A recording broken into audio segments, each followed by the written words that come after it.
This lesson explains the two remaining fundamental data types and explains some of the relationships among the various data types.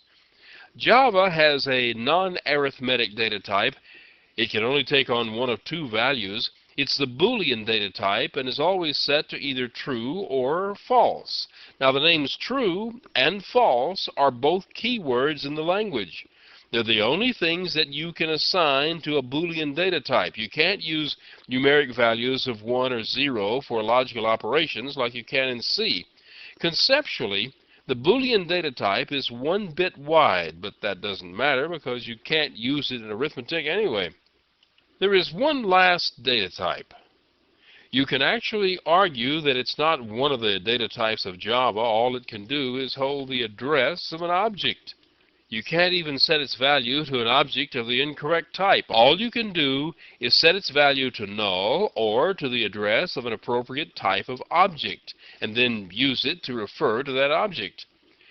Whenever you declare a data item, whether it's inside or outside of a method, and you don't specify an initial value for it, Java initializes it for you.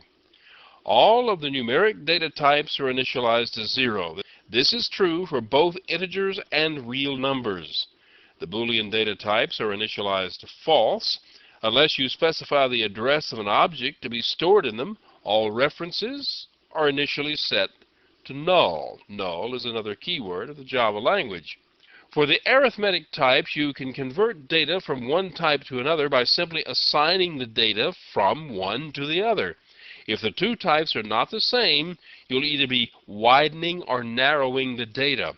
If you're widening the data, you're making it larger.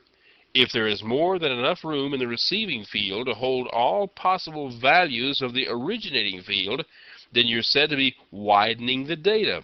There's no possible loss of data, so Java allows you to do this directly. For example, copying a short value into an int, you will never lose any data because an int can contain everything that can fit into a short. On the other hand, if you're reducing the size of the data, you are narrowing the data and could trim the value when it's copied into the new location. For example, copying an int value into a short value could trim the actual data if the value stored in the int was too large to fit into the short. For example, copying an int value into a short value would trim the actual data if the value stored in the int was too large to fit into a short. When you do this, the Java compiler will require that you cast the assignment to indicate that you realize you are narrowing the data and may cause some sort of inaccuracy. For example, here we have a short and an int. Notice that the value from the short to the int can be copied without any special notation, but the copy from the int into the short requires that you precede the source of the data with a cast, which means that you are forcing the data to be a smaller size. Oh, by the way, if you're not sure, you don't have to worry about using a cast. If you don't use a cast and you write a line of code that's narrowing the data, the Java compiler will flag the line for you, and you can either add the cast so the compiler will know that you meant to do it, or you can change the code so no loss of data is possible.